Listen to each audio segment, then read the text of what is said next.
दोस्तों, एक किसान हर दिन सब्जियां बेचने के लिए जाता है। सब्जी बेच के अच्छा मुनाफा कमाता है। किसान घर जाके अपनी पत्नी को पैसे देता है और कहता है, ये हमारे दोनों बच्चों की स्कूल फीस है। पत्नी ने कहा, लेकिन अपने जूते क्यों नहीं खरीदे? बच्चे भी कहने लगे, पापा अपने क्यों जूते नहीं खरीदे? तब किसान ने कहा, पहले शिक्षा लेना जरूरी है। दूसरे दिन पत्नी अपने पति के लिए जूते खरीद के ले आती है। किसान कहता है, आप तो अपने लिए कपड़े लाने वाली थी। पत्नी ने कहा, फिर कभी मैं अपने लिए कपड़े खरीद के ले आऊंगी।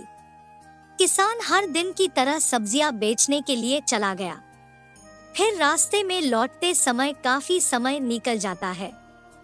किसान घर की तरफ चलता जाता है, लेकिन तूफान आने वाला था, इसलिए एक घर में थोड़ी देर के लिए रुकने का सोचा।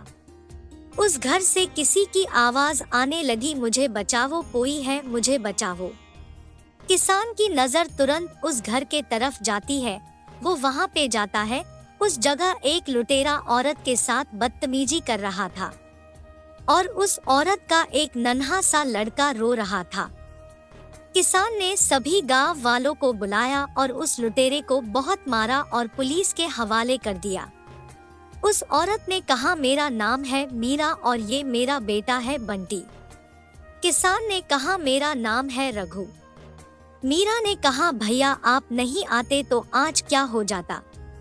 मैं बाजार में सब्जियां लेने के लिए गई थी। तब ये लुटेरा मेरा पीछा करते करते यहाँ तक आ गया था।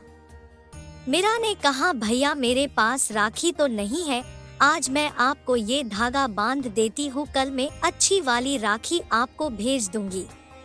किसान बहुत देर के बाद घर पहुँचा और अपनी पत्नी को सारी बात बताई। दूसरे दिन एक आदमी राखी और मिठाई लेके आया और किसान को दिया और बोला, मीरा ने आपके लिए भेजवाया है। किसान तुरंत खुश होके घर में जाता है और पत्नी को दिखाता है, मीरा बहन ने ये राखी भेजवाई है। इसी तरह हर साल किसान को मीरा राखी भेजा करती है। अब किसान बूढ़ा हो गया था। वो अपने घर के सामने सब्जियां बेचा करता था और किसान के बच्चे वो भी बड़े हो चुके थे। मुन्नी की अगले महीने शादी होने वाली थी। मुन्नी कुछ सामान लेने के लिए बाजार में जाना चाहती थी। मुन्नी ने माँ को कहा, भाई कहाँ है, मुझे बाजार जाना है। माँ ने कहा, भाई तो पास के गांव में गया है खेलने के लिए।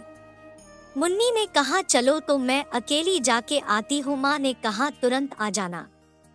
दोस्तों, मुन्नी कुछ सामान खरीद के घर आ रही थी, तब कुछ लड़के मुन्नी का पीछा करने लगे। मुन्नी डर गई और आगे की तरफ चलती गई। मुन्नी बहुत डरने लगी। मुन्नी को एक औरत दिखती है। मुन्नी उस औरत से मदद मांगती है।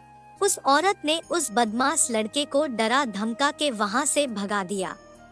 मुन्नी ने कहा, आप तो मीरा बुआ हो ना? हाँ बेटी, मैं मीरा हूँ। मुन्नी ने कहा, मैं रघु की बेटी हूँ। मीरा बुआ ने मुन्नी को कहा, चलो मैं आपके घर ही जाना चाहती थी। दोनों घर पहुँचे। रघु और उसकी पत्नी मीरा को देखते हुए खुश हो गए। मुन्नी ने माँ और पापा को रास्ते में जो कुछ हुआ उसके बारे में बताया। रघु ने मीरा को शुक्रिया किया मुन्नी को बचाने के लिए। रघु ने कहा, आप कुछ दिन हमारे घर रुक जाओ, कुछ दिन के बाद मुन्नी की शादी होने वाली है। मीरा रघु के घर रघु दिन रुकने के बाद रघु को मुन्नी की शादी करवाने के लिए पैसे देती है। रघु पैसे देखते हुए बहुत खुश हो जाता है। अब रघु अपनी बेटी मुन्नी की शादी अच्छी तरह करता है। मुन्नी अपनी मीरा बुआ से आशीर्वाद लेती है। इस तरह एक गरीब को एक बहन मिल जाती है। गरीब की राखी अच्छी तरह होती है। तो दोस्तों, ये स्टोरी आपको कैसी लगी प्लीज कमेंट करके जरूर बताएं। स्टोरी को लाइक और शेयर करें। इसी तरह की और स्टोरी के लिए चैनल को सब्सक्राइब करें।